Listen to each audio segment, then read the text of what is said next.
அதை விட பெரிய வல்லமை உள்ள ஆண்டவர் தான் நம்மளுடைய ஆண்டவர். அப்ப ஆண்டவர் மகத்துவம் உள்ளவர், நலமுள்ளவர். அவருடைய வார்த்தை சாதாரணமாக இல்லை. அவருடைய வார்த்தை வரும்போது நம்மோட பேசும்போது அதற்கு முன்பதாக தேவ தூதர்களை அனுப்புகிறார். பயங்கரமாக போகிறார்கள், பயங்கரத்தை காண்பிக்கிறார்கள், வல்லமையை காண்பிக்கிறார்கள், மகத்துவத்தை காண்பிக்கிறார்கள். யார் வருகிறார்? என் தேவன் வருகிறார். ஆண்டவர் கடந்து போகிறார், வார்த்தையாக கடந்து போனார். அல்லேலூயா. பார்க்க முடியல, அவர் சத்தமாக இருந்தார். அவர் வார்த்தையாக இருந்த தேவன் வார்த்தையாக கடந்து போகிறார். ஆண்டவர் கடந்து போகிறதை பார்த்தவர்கள் உலகத்துல 2 பேர். இன்னைக்கு நிறைய பேர், நிறைய புழுவினி பாசம் நிறைய பேர் இருக்காங்க. நம்ம ஆண்டவரை பார்த்தும் பேசினார், அப்படி வந்தார், இப்படி போனார், கதை விடுவாங்க.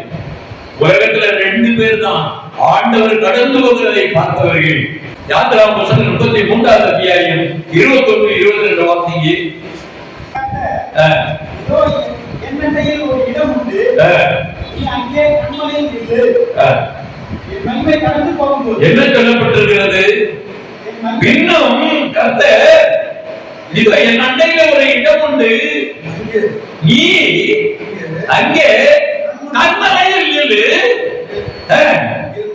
என் மகிமை கடந்து போகும்போது நான் உன்னை அந்த கண்மலையின் வெடிப்பில வைத்து நான் கடந்து போக மட்டும் என் கரத்தால் உன்னை மூடுவேன் என்று சொல்கிறார். பின்பு என் கரத்தை எழுப்பி அப்பொழுது என் பின்பக்கத்தை காண்பார், என் முகமோ காணப்படாது என்றார். அல்லேலூயா, அல்லேலூயா. உலகத்துல 2 பேர் தான் ஆண்டவர் கடந்து போகிற தரிசனத்தை கண்டவர்கள். ஒன்று மோசே, இன்னொன்று எலியா. அவர்கள்தான் எங்கே அதற்கு தகுதியானவர்கள். அப்படிப்பட்டவர்களை கர்த்தர் என்ன பண்ணியிருக்கிறார் பார்க்கப்படும் போது இந்த 2 பேருடைய கல்லறை பூமியில கிடைக்கும். ஆண்டவர் எல்லாத்தையும் மறைத்து வைத்தார். எலியாவை ரதத்திலே மேலே எடுத்துக்கொண்டார். ஆனா மோசேயுடைய அடக்கம் எங்க ஆச்சுனே தெரியாது, யாருக்குமே தெரியாது. அது ஆண்டவருக்கு தான் தெரியும். ஆனா இயேசு கிறிஸ்து பூமியில வந்தபோது அங்க எலியாவும் மோசேயும் வந்து ஆண்டவர்கிட்ட பேசினாங்க. ஆண்டவருடைய சமூகத்தில் நிற்க தகுதி உள்ள 2 மனிதர்கள் இந்த உலகத்திலே யார் என்று பார்த்தால் அது மோசே, இன்னொன்று எலியா. 2 பேரும் எந்த இடத்துல சந்திக்கிறாங்க அப்படின்னா அதே சீனாய் மலை தொடரிலே, அதே கண்மலையின் பகுதியிலே, ஒரே இடத்துலதான் இவங்களும் பாக்குறாங்க, அவங்களும் பாக்குறாங்க. அல்லேலூயா. அந்த இடம் தான் ஒரே என்கிற பகுதி. அல்லேலூயா. ஒரே என்கிற பகுதி. அந்த ஒரே தான் இவர்கள் 2 பேரும் கண்டார்கள் என்பதாக வேதம் சொல்கிறது. 34வது அத்தியாயம் 6வது வசனத்தை வாசிக்கு. ஆண்டவர் கடந்து போகிற போது, கர்த்தருக்கு முன்பாக கடந்து போகிற போது அவர் கர்த்தர் இரக்கமும் கிருபையும் நீடிய சாந்தமும் மகா தயவும் சத்தியமுள்ள தேவன் என்று சொல்லுகிறேன். இந்த வார்த்தையை நாம் கேட்கிறோம். கர்த்தர் சொல், இதெல்லாம் உடைய குணாதிசயம். அவ்வளவு பயங்கரமும் மகத்துவமுள்ள அந்த தகப்பன் தானே இந்த பூமியிலே நமக்காக நிறைய காரியங்களை கற்றுக் கொடுத்திருக்கிறார். இன்னைக்கு புனித மலை என்று சொன்னாலே அது சீனாய் மலை, அந்த ஒரே அந்த பர்வதம் என்று நாம் பார்க்கிறோம்.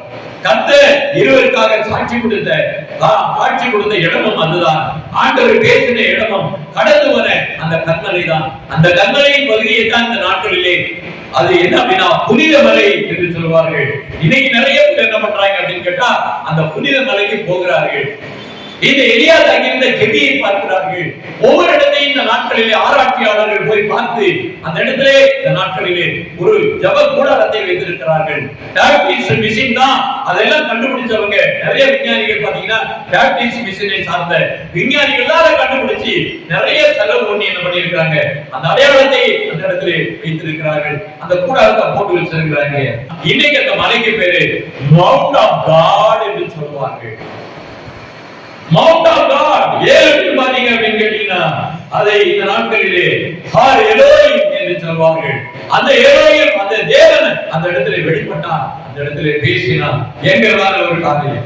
இன்னைக்கு இஸ்லாமியர்கள் அந்த இடத்தை விடல, அந்த இடத்தை புடிச்சு வச்சிருக்காங்க.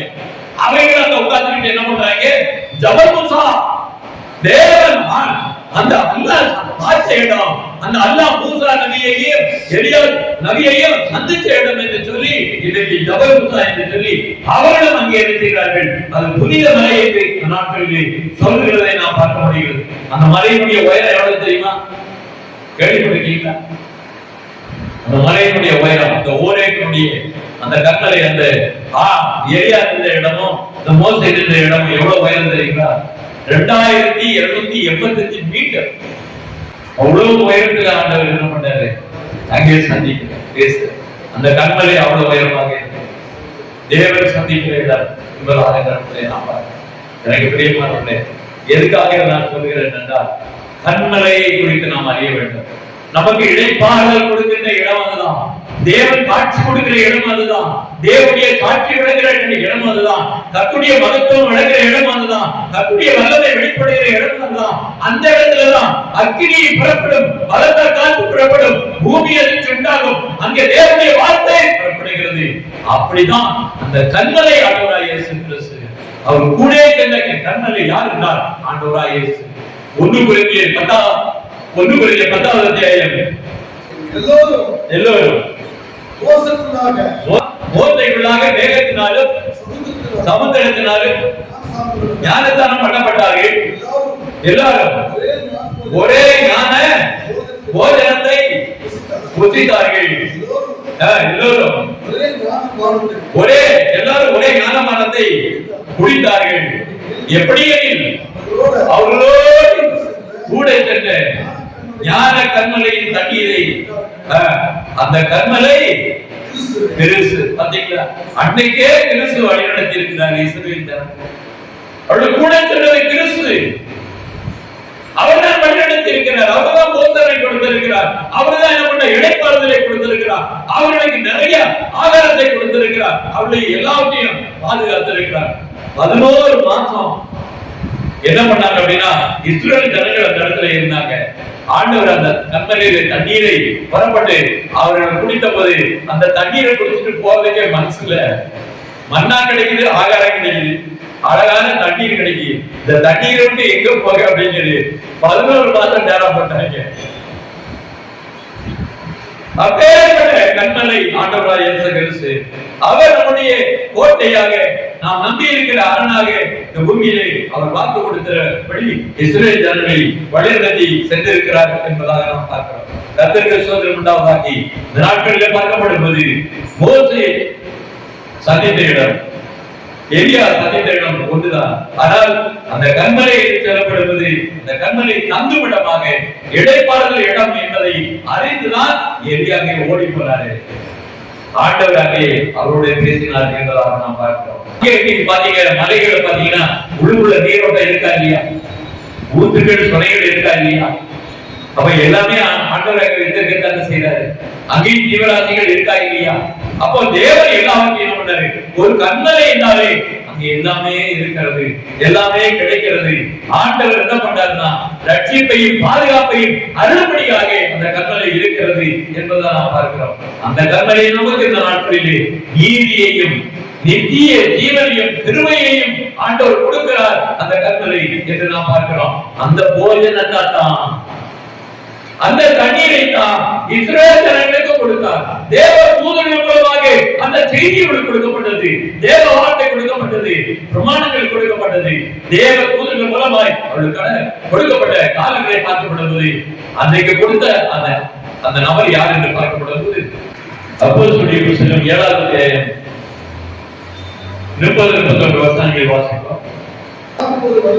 40 வருஷம் சென்ற பின்பு சீனாய் மலை வனாந்தரத்திலே கர்த்தருடைய தூதனானவர் முச்செடியில் எரிகிற அக்கினி ஜுவாலையிலே அவருக்கு தரிசனமானார். இந்த இடத்திலே பார்க்கப்படுவது அங்கே அக்கினி ஜுவாலையிலிருந்து யார் தரிசனமாகிறார்? தூதனானவர் தரிசனமாகிறார். இப்ப இந்த இடத்துல நீங்க பார்க்கிறீங்க தூதனானவர் என்று நீங்க பார்க்கிறீங்க. 38வது வசனத்தை வாசிங்க. சீனாய் மலையில் தன்னுடைய பேசின தூதனோடு நம்முடைய பிதாக்களோடு கூட வனாந்தரத்திலே சபைக்குள் இருந்தவனும் நமக்கு கொடுக்கும்படி ஜீவ வாக்கியங்களை பெற்று அன்னைக்கு மலையிலே தூதனானவராக காட்சி இஸ்ரவேல் ஜனங்களுக்கு அந்த ஞான போஜனத்தை கொடுத்தார், ஞான பானத்தை கொடுத்தார். இதெல்லாம் என்ன என்று பார்க்கப்படும் போது என்னன்னா தேவனுடைய வார்த்தை கொடுக்கப்பட்டது. அதுதான் போஜனம், அதுதான் கர்த்தருடைய அந்த உணவு என்று நாம் பார்க்கிறோம். அப்ப ஜீவனுக்குரிய ஒரு போஜனத்தை அன்றைக்கு மலையிலே மோசே மூலமாய் கர்த்தர் கொடுத்தார். அதுதான் ஜீவ வாக்கியம். அந்த வார்த்தையை பெற்றுக் கொண்டவர்கள் ஜீவனை பெற்றுக் கொள்வார்கள் என்று நாம் பார்க்கிறோம். அதான் சொன்னாரு, கற்பனையை கைக்கொள், நித்திய ஜீவனில் பிரவேசிக்க நாம் என்ன செய்ய வேண்டும் ஆண்டவர். ஏன் சொல்றதுல வந்தவன்ட்ட சொன்ன ஒரு வார்த்தை, கற்பனையை கைக்கொள்ளுன்னு சொல்ல. ஏன்னா ஜீவ வாக்கியத்தை பெற்றது யார்? நாம் மோசே. மோசேக்கு கொடுத்தது யார் அப்படின்னா தூதனானவர் என்று நாம் பார்க்கிறோம்.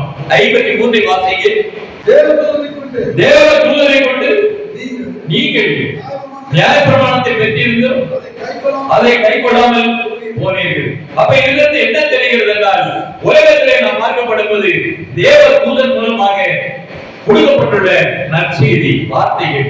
அன்றைக்கு ஆண்டவராய் இயேசு கிறிஸ்து அவரே கண்மலையாய் இருக்கக்கூடிய அந்த தேவன், ஞான கண்மலையாய் இருக்கக்கூடிய அவர், ஞான போஜனத்தை கொடுத்த அந்த தேவன் உயர்ந்த மலையில் நீர்நிலைகள் பள்ளத்தாக்கிலே நீர் வீழ்ச்சிகளின் மத்தியிலே கர்த்தர் அந்த ஜனங்களை அந்த நாட்களிலே நடத்தி அவரோட பேசி இந்த ஆகாரத்தையும் தண்ணீரை குடித்தது மாத்திரமல்ல, நான் கொடுக்கக்கூடிய உபதேசத்தை, நான் கொடுக்கக்கூடிய ஜீவ வாக்கியத்தை நீங்கள் பெற்றுக்கொள்ளுங்கள் என்று சொல்லி ஜீவ வார்த்தையை அந்த கருணை செய்திருக்கிறார். அந்த வார்த்தையை அதுதான் ஆண்டவர் சொல்கிறார். இயேசு சத்தப்பட்டு சொல்கிறார், ஒருவன் தாகமாய் இருந்தால் என்னிடத்திலே வரக்கடவன், என்னிடத்திலே பானம் பண்ண கடவன் என்று ஆண்டவர் சொல்கிறார்.